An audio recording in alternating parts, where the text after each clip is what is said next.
है आप सभी का हमारे यूट्यूब चैनल इंग्लिश वाला में, जहाँ पे आप प्रिपरेशन करते हैं TGT PGT NVS KVS D triple SP Rajasthan school lecture Rajasthan second grade teacher और साथ ही साथ यूजीसी नेट की।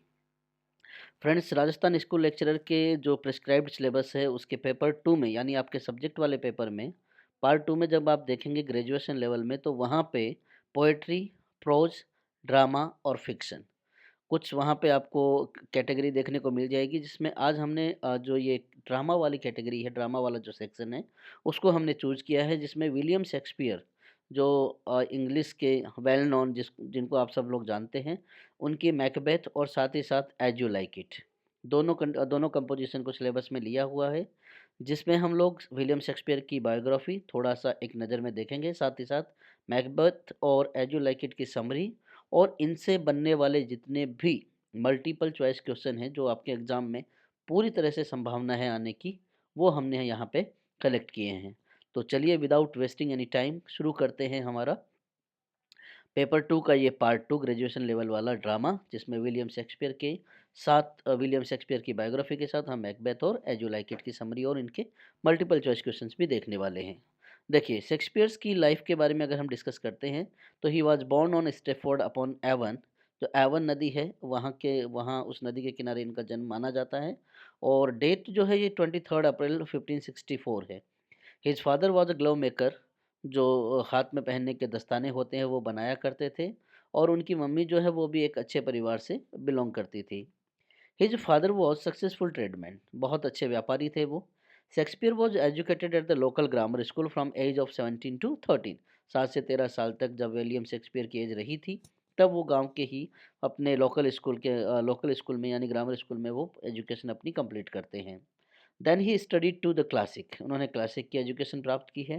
When he was 18 he married Anne Hathaway, 8 years old then him. Anne Hathaway का नाम आपने ज़रूर पढ़ा होगा जब आपने विलियम शेक्सपियर की बायोग्राफी को पढ़ा है। तो 18 साल के थे विलियम शेक्सपियर, और उनसे 8 साल बड़ी एना हैथवे के साथ उन्होंने शादी की थी। Who belong to a country family and they had 3 children, 3 बच्चे उनके होते हैं। जहाँ तक हम एजुकेशन की बात करते हैं, तो 1584 में वो लंदन जाते हैं, जहाँ पे वो एक अच्छे एक्टर और एक अच्छे प्ले राइटर बनते हैं। बिटवीन 1592 टू 1994, 1594 2 सालों में जब थिएटर क्लोज थे, तो उस अ, थिएटर क्लोज होने का रीज़न जो था वो प्लेग की बीमारी फैली हुई थी, इसलिए सारे थिएटर क्लोज थे। In this period he wrote sonnet, his pattern was the Earl of Southampton. उन्होंने क्या किया था, कुछ सोनेट्स लिखी थी उसी दौरान जब वो बिल्कुल फ्री थे अपने थिएटर से।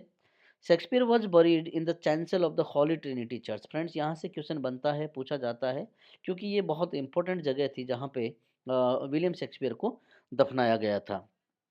Shakespeare was English poet, playwright and actor, ये हमने डिस्कस कर लिया है, and widely regarded as the greatest writer in the English language and the world's greatest dramatist. Absolutely no doubt कि वो एक बहुत महान राइटर थे, बहुत ही महान ड्रामेटिस्ट थे, प्ले राइटर थे और ट्रेजिडी राइटर थे। देखिए, हाइलाइटेड इसलिए है क्योंकि इससे क्वेश्चन पूछा जाता है। He is often called England's national poet, yes definitely, England के राष्ट्रीय कवि के रूप में उन्हें जाना जाता है, और साथ ही साथ उन्हें बार्ड ऑफ हेवन भी कहा जाता है। देखिए, जहाँ तक उनके वर्क की बात है, लगभग 39 प्लेज लिखे हैं। कई जगह आपको 38 भी मिलेंगे, कई जगह आपको 37 भी मिलेंगे। तो what actual is 37 we can say, और 154 सोनेट है जो एग्जैक्ट नंबर है। साथ ही साथ 2 लॉन्ग नरेटिव पोएम भी हैं उनकी, और and a few other versus, और बाकी कुछ छोटी मोटी रचनाएं और भी हैं जो उन्होंने बहुत सारी लिखी हुई हैं। He was born and raised in Stratford upon Avon, Warwickshire, ये जगह का नाम है जहाँ पे इनका जन्म हुआ था। ठीक है, उसके बाद आगे देखते हैं 1585 से लेकर 1592 तक he began a successful career in London as a actor writer part owner of playing company called the Lord Chamberlain's man.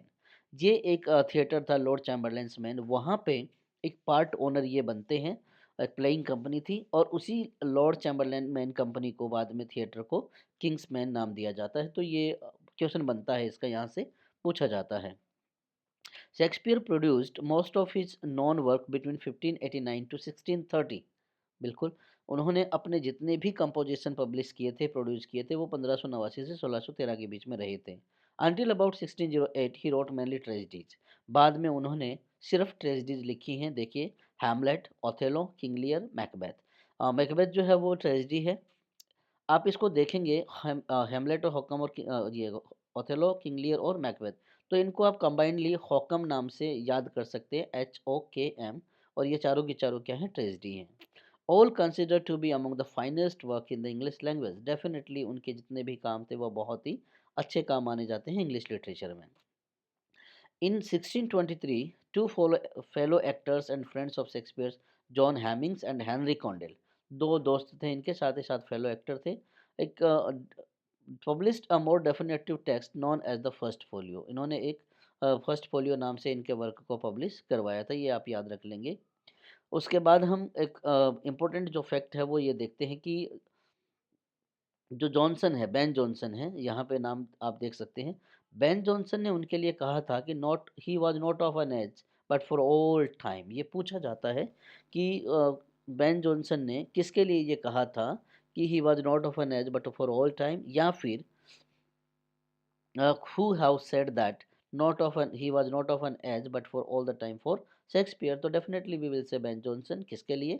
तो विलियम शेक्सपियर के लिए। देखिए, Shakespeare was probably educated at King's New School in Stratford. ये इनके education की बातें चल रही हैं। और शादी की जहाँ तक बात थी, हमने डिस्कस किया था, 18 के थे तब उन्होंने 26 साल की महिला से, 26 साल की लड़की से इन्होंने शादी करी थी। इम्पोर्टेंट आगे ये है कि निकोलस रो, जो शेक्सपियर के फर्स्ट बायोग्राफर रहते हैं, उन्होंने इनकी बायोग्राफी लिखी थी। उसके बाद 23 अप्रैल 1616 को ही इनकी डेथ होती है। देखिए, 23 अप्रैल दोनों में आप याद रख लेंगे। और यूनेस्को ने उनको ऑनर करते हुए 23 अप्रैल को the international day of book के नाम से, या बुक के रूप में इसको सेलिब्रेट करने का निश्चय किया था। फिर 1610 में वो थिएटर से रिटायर हो जाते हैं, ड्रामा में एक्टिंग करना बंद कर देते हैं, और लॉर्ड चैम्बरमैन्स के वो प्लेइंग पार्ट ओनर रहे हैं, ये हम डिस्कस कर चुके हैं। 1613 में उनका जो प्लेइंग कंपनी होती है globe, it was burnt down, जला दिया गया था, या आग लग गई थी उसमें। ये हम देख चुके हैं। फाइनली उनको जब डेथ होती है तो होलिनिटी ट्रिनिटी चर्च में, वहाँ पे उनको दफनाया जाता है। 7 year after his death, some of his friend publish first collection of his plays called the first folio. उनके दोस्तों ने उनकी मृत्यु के बाद में पोएम का कलेक्शन जो था एक, वो छपवाया था, और उसे प्लेज का जो कलेक्शन था वो छपवाया, जिसे फर्स्ट फोलियो कहा गया था। तो फ्रेंड्स, ये हमने विलियम शेक्सपियर के बारे में जाना है, थोड़ी सी जानकारी हमने जुटाई है, क्योंकि मैकबेथ और एज यू लाइक इट को जानने से पहले हमें राइटर के बारे में जानना बहुत ज़रूरी है। देखिए, मैकबेथ के बारे में हम जानते हैं कि ये एक ट्रेजेडी है, राइट। और इसकी जो समरी है वो क्या है? Three witches tells the Scottish general Macbeth that he will be king of Scotland. Macbeth जो है खुद एक इसमें कैरेक्टर है, और तीन जो चुड़ैलें होती हैं, विचेज होती हैं, वो जनरल मैकबेथ को क्या बोलती हैं कि तुम आने वाले भविष्य में स्कॉटलैंड के राजा बनने वाले हो। Encouraged by his wife Macbeth kills the king. तो राजा ने क्या किया, सॉरी, जनरल ने क्या किया, मैकबेथ ने अपनी पत्नी से उत्साहित होकर, इंक्रेज होके अपने राजा को मार डाला, and becomes the new king, और नया राजा बन जाता है। And kills more people out of paranoia. जितने भी लोग थे, मैक्सिमम लोगों को उन्होंने मार दिया। तभी एक राज्य में गृह युद्ध छिड़ जाता है, इरप्ट्स ओवरथ्रो मैकबेथ, ताकि मैकबेथ को उखाड़ फेंका जाए। और परिणाम ये होता है कि और भी ढेर सारी हत्याएं वहां पे होती हैं। देखिए, थोड़ा सा डिटेल से देखेंगे। Macbeth and Banquo, who are general serving king Duncan of Scotland. दोनों के दोनों स्कॉटलैंड के जो राजा होते हैं डंकन, उनके सेना में सेनापति थे, जनरल थे। कौन कौन? मैकबेथ और बैंको। ये याद रखेंगे आप दोनों कैरेक्टर को। तो वो कुछ वियर्ड सिस्टर से मिलते हैं जो चुड़ैलें होती हैं, और उन्होंने एक भविष्यवाणी की कि Macbeth will become the thane of Cawdor the king, यानी वो स्कॉटलैंड के राजा बनेंगे। एंड बैंको विल बिकेट्स किंग, और बैंको क्या होगा उसके बाद में? बैंको राजा बनेगा। Soon thereafter Macbeth discover that he has indeed been made thane of Cawdor which leads him to believe the rest of prophecy. और जब बाद में उसे थैन ऑफ कावडोर बनाया जाता है, किसको? मैकबेथ को, तो उसे अपनी प्रोफेसी पे, उस भविष्यवाणी पे यकीन होने लगता है कि यार ये हो सकता है कि मैं भविष्य में कभी राजा बन जाऊं। When King Duncan chooses this moment to honor Macbeth by visiting his castle of Dunsinane at Inverness, both Macbeth and his ambitious wife realize that the moment has arrived for them to carry out a plan of regicides that they have long contemplated. Supported by his wife, Macbeth kills Duncan, and the murder is discovered when Macduff, the Ten of Five, arrives to call on the king. तो क्या हुआ, जब राजा जो है उनसे मिलने के लिए आता है तो अपनी पत्नी से उत्साहित होकर वो क्या करता है, राजा का मर्डर कर देता है। और उसके बाद वहां पे मैकडफ पहुंचता है जो दूसरा एक व्यक्ति होता है, और वो कौन है, वो भी थैन ऑफ फिफ है, ठीक है, फाइव है। और वो वहाँ पे राजा को देखने के लिए आता है, तो उसे पता लगता है कि यहाँ पे राजा की हत्या कर दी गई है। Duncan's son Malcolm and Donalbain flee the country fearing of their lives. Duncan के जो दोनों बेटे होते हैं वो अपनी मृत्यु के डर से, मौत के डर से वहाँ से भाग जाते हैं। Their speedy departure seems to implicate them in the crime and Macbeth becomes king. जब दोनों भाग जाते हैं तो उनको अपराधी घोषित कर दिया जाता है और मैकबेथ जो है वो राजा बन जाता है। अब क्या हुआ, worried by the witch's prophecy that Banquo's heiress instead of Macbeth's own progeny will be king, Macbeth arranges the death of Banquo. अब मैकबेथ को यह डर लगने लगा था कि उन चुड़ैलों ने ये भी भविष्यवाणी की थी कि मैकबेथ के बाद में जो राजा बनेगा वो कौन होगा, बैंको और बैंको की संतानें। तो अब मैकबेथ को डर सताने लगा और उसने मैकबेथ को डर सताने लगता है और वो बैंको को मारने की तैयारी करता है। दो बैंको सन फ्लियंस स्केप्स एनी हाउ, बैंको का जो बेटा होता है फ्लिंस वो बच जाता है और बैंको की हत्या कर दी जाती है। बैंको का भूत जो है वो हमेशा मैकबेथ को डराता है। तो ये क्वेश्चन पिछली बार आया था एग्जाम में कि वो किसका भूत होता है मैकबेथ में जो मैकबेथ को डराता रहता है, तो याद रखेंगे आप बैंको का। The lady Macbeth is driven to madness by her guilt. जो मैकबेथ की पत्नी होती है वो अपराध बहुत अपने आप को फील करने लगती है और पागल हो जाती है। The witches assure Macbeth that he will be safe until Birnam wood comes to Dunsinane and that no one of women born shall harm him. अब यहाँ पे एक ट्विस्ट आता है। वो भविष्यवाणी करने वाली चुड़ैलें जो हैं वो बताती हैं कि तुम्हें कुछ नहीं हो सकता, मैकबेथ को बताती हैं तब तक कुछ नहीं हो सकता है जब तक कि बिरनम वुड यानी जो बिरनम जंगल है वो खुद चल के तुम्हारे पास ना आ जाए, और कोई एक ऐसा व्यक्ति जो किसी असाधारण रूप से महिला के पेट से जन्म लिया हुआ हो या असामान्य रूप से उसका जन्म हुआ हो वो तुम्हें मारने ना आ जाए, तब तक तुम्हें कुछ नहीं होगा। तो learning that Macduff is joining Malcolm's army, Macbeth orders the slaughter of Macduff's wife and children. अब मैकडफ कौन होता है जो उनकी हत्या को देख लेता है, वो मेलकम, यानी मेलकम कौन है यहाँ पे, मैक जो स्कॉटलैंड का राजा होता है उसका बेटा। उसको मारने के बाद में जब वो भाग जाते हैं तो यहाँ पे मैकडफ अब उन राजा के बेटे की आर्मी में ज्वाइन होने के लिए जाता है। तो जैसे ही मैकबेथ को पता चलता है तो मैकबेथ ने क्या किया, मैकडफ और उसकी पत्नी और उनके बच्चों को मारने का आदेश दे दिया। When the army using branches from Birnam wood as camouflage advanced in Dunsinane, Macbeth see the prophecy being fulfilled. अब वहां पे क्या हुआ, आर्मी जो है वो बिरनम जंगल के पत्तों को पहन के, कैमोफ्लेज क्या होता है आपने देखा होगा आर्मी वालों को, जो अपनी आर्मी की ड्रेस पे वो पेड़ पत्ते पौधे वगैरह लगा के वो इस तरह से छुप जाते हैं ताकि पता ना चले कि यहाँ पे वास्तव में कोई सोल्जर छिपा हुआ है। तो जब बिरनम जंगल के पत्तों को वो पहन के आते हैं वर्दी के ऊपर, तब मैकबेथ को रियलाइज हुआ कि हाँ उनकी भविष्यवाणी सच हुई है। जो चुड़ैलें बता रही थी कि जब तक जंगल तुम्हें मारने ना आएगा तब तक तुम्हें कुछ नहीं होगा। Birnam Wood has indeed come to Dunsinane. वास्तव में जो बिरनम जंगल है वो वास्तव में डंसिनाइन में पहुंच चुका है। लेडी मैकबेथ डाइज, उसी दौरान लेडी मैकबेथ मर जाती है।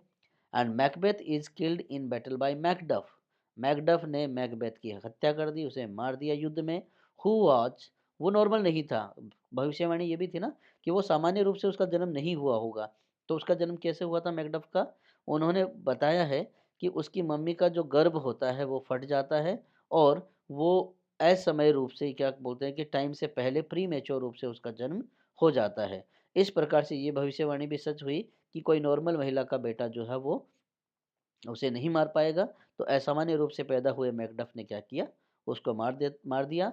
और फाइनली स्कॉटलैंड के राजा का बेटा जो मैल्कम था वो क्या बन जाता है, वापस से अपनी योग्य सीट पे पहुंच जाता है। तो फ्रेंड्स ये थी हमारी मैकबेथ की थोड़ी सी वो क्या बोल सकते हैं इसको समरी या इसके बारे में जानकारी। अब देखिए इसमें से इंपॉर्टेंट क्वेश्चन क्या बनते हैं। मैकबेथ क्या है, Macbeth is a drama, definitely एक ड्रामा है और ये ट्रेजिडी है, ये याद रखेंगे। Who are the first character to appear in this play, सबसे पहले जो कैरेक्टर इसमें दर्शाए गए हैं वो 3 विचेज रहती हैं, जो सबसे पहले नज़र आती हैं।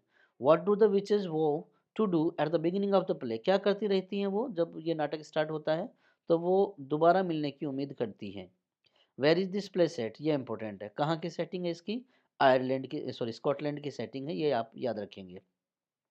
Who do the witches plan to meet after parting in act 1 scene 2, scene 1, किससे चुड़ैलें जो होती है किससे मिलने की वो उम्मीद करती हैं जब सीन पहला ख़त्म हो जाता है, या पहले एक्ट में पहला जो सीन है वो ख़त्म हो जाता है, तो वो किससे मिलने की बातें करती हैं।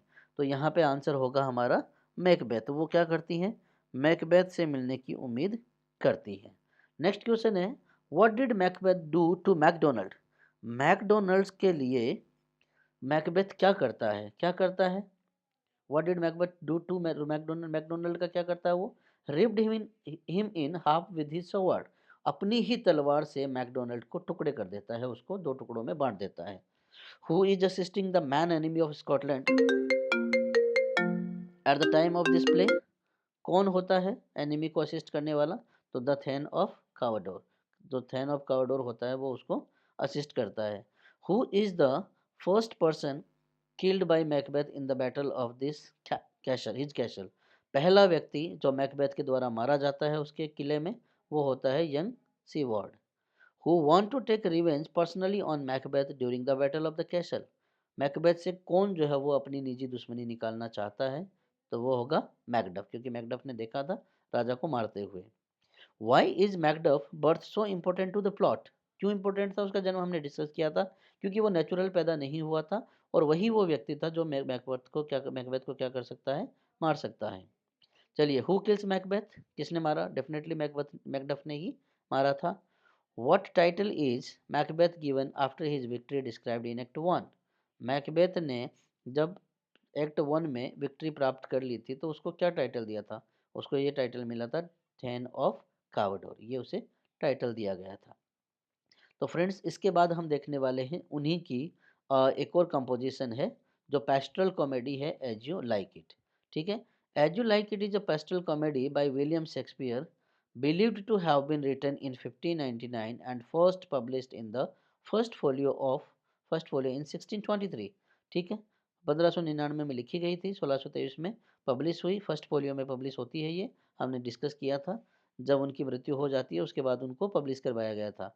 और ये एक पेस्ट्रल कॉमेडी, पेस्ट्रल रूरल कॉमेडी है ये। इसमें एक रोजालिंड कैरेक्टर होती है जो स्टोरी की प्रोटोगनिस्ट होती है, मेन कैरेक्टर होती है, और वो ड्यूक फ्रेडरिक क्या करता है, उसको बैनिस्ट कर देता है, उस पर प्रतिबंध लगा देता है। देन अपने कजिन के साथ वो फॉरेस्ट ऑफ आर्डन में भाग जाती है और वहाँ पे वो छुप कर रहती है, लेकिन वहाँ पे उसे कई नोटेबल कैरेक्टर जो है वो मिलते हैं। देखिए, इसी पैराग्राफ में से कुछ क्वेश्चन बन जाते हैं। सबसे पहले तो इसका जंगल के बारे में क्वेश्चन बनता है जो आ चुका है कई बार एग्जाम में, मैंने खुद ने फेस किए हैं, कि which forest was discussed in the in composition as you like it, तो फॉरेस्ट ऑफ आर्डेन। ठीक है, कौन बैनिश करता है, ड्यूक ऑफ फ्रेडरिक बैनिश करता है, किसको करता है, रोजालिंड को करता है। ठीक है, तो ये हम आगे और देखते जाएंगे। इसके मेन कैरेक्टर की बात करें तो ड्यूक फ्रेडरिक रहता है। ठीक है, उसके बाद Duke Senior's younger brother and his usurper पर also Celia's father, Rosalind Duke Senior's की डॉटर रहती है। सेलिया कौन है, ड्यूक फ्रेडरिक की डॉटर है और रोजालिंड की कजिन है। टच स्टोन, इसका कैरेक्टर जो है वो क्वेश्चन पूछा जाता है एग्जाम में। ये एक मूर्ख व्यक्ति रहता है, एक नौसिखिया टाइप का रहता है, और ये टच स्टोन इसका नाम है, ये पूछा जाता है। उसके बाद ली ब्यू है, कॉर्टियर है, दरबारी है। चार्ल्स जैक रेसलर है, पहलवान है। और उसके बाद lords and ladies in Duke Frederick's court, जितने भी कोर्ट में व्यक्ति रहते हैं वो सारे के सारे। तो टच स्टोन को आप याद रखेंगे, रोजालिंड को याद रखेंगे, साथ ही साथ में ड्यूक फ्रेडरिक को याद रखेंगे। सेटिंग कहाँ की है इसकी, ड्यूची इन फ्रांस, फ्रांस की ये सेटिंग है। बिगिनिंग इन कॉटली इन्वायरमेंट, दरबार से शुरू होता है ये drama, but most of the action take place in location called the forest of Arden. अभी मैंने बताया था आप लोगों को कि जितनी भी इसकी एक्टिविटीज़ हुई हैं, जितने भी इसके सीन शूट हुए हैं या सीन लिखे गए हैं, सारे के सारे फॉरेस्ट ऑफ आर्डन में लिखे गए हैं। चलिए देखते हैं इसकी समरी को। As You Like It is a pastoral comedy by William Shakespeare, believed to have been written in 1599। First folio में 1623 में पब्लिश हुई थी, अभी हमने देखा है। The play's first performance is uncertain though a performance at Wilton House in 1603। हालांकि इसकी परफॉर्मेंस के बारे में कोई जानकारी नहीं है, लेकिन माना जाता है बेल्टन हाउस जो थिएटर था वहाँ पे 1603 में इसको पहली बार प्रस्तुत किया गया था। ठीक है, ये the house having been a focus for literary activity under Mary Sidney for much of the latter 16th century, वो थिएटर के बारे में जानकारी दी गई है। ये बहुत इंपॉर्टेंट होता है लिटरेरी एक्टिविटीज़ के लिए। It has been suggested as possibility as you like it follows its heroine Rosalind, ये हमने अभी बताया था। वो she flees persecution in her uncle's court accompanied by her cousin Celias to find safety and eventually love in the forest of Arden। सेलिया के साथ अपने cousin के साथ वो जंगल में भाग जाती है क्योंकि कोर्ट में जो है उसे दोषी ठहराया जाता है, और फॉरेस्ट ऑफ आर्डन में वहाँ जाते हैं। वहाँ पे वो सुरक्षा चाहती है, साथ ही साथ अपने कजिन से प्यार चाहती है। इन the forest they encounter a variety of memorable character, वहाँ पे ढेर सारे उनको यादगार जो है चरित्र मिलते हैं, लोग मिलते हैं। नोटेबली द मेलंकोली ट्रैवलर जेकस, सबसे पहला जो व्यक्ति होता है दुखी आत्मा, दुखी यात्री जेकस होता है, who speaks one of the Shakespeare's most famous speeches all the world stage. ये इंपॉर्टेंट है। ऑल द वर्ल्ड स्टेज कौन से कंपोजिशन से लिया गया है, तो definitely it is taken from the as you like it. ठीक है, उसके बाद किसने कही थी ये लाइनें जो है ये जैकस ने कही थी, जो जंगल में मिलते हैं। ठीक है, उसके बाद इस पे एक फिल्म भी बनी हुई थी, रेडियो पे भी इसको टेलीकास्ट किया गया था, ये सारी जानकारी है। ऑल द वर्ल्ड्स स्टेज जहाँ से क्वेश्चन बनता है इसको देखते हैं। एक्ट 2 होता है इसका, सीन 7वां है, और लाइन 139 है, और बोलने वाले कौन है, ये जैकस हैं, और ये मोस्ट फेमस मोनोलॉग है। चलिए क्वेश्चंस देखते हैं जो इसमें से बन सकते हैं। The lawful Duke was the Elder brother of, कौन था ये ड्यूक, किसका भाई था, द यूजरपर। यूजरपर कौन होता है, जो सूदखोर होता है, उसका नाम क्या था, फ्रेडरिक था उसका नाम, फ्रेडरिक का ये भाई होता है, बड़ा भाई। The banished duke's daughter watch Ganymede, banished duke जो रहता है उसकी डॉटर का क्या नाम है, जेनीमेड रहता है। Celia was the daughter of Frederick, Frederick की बेटी होती है सीलिया।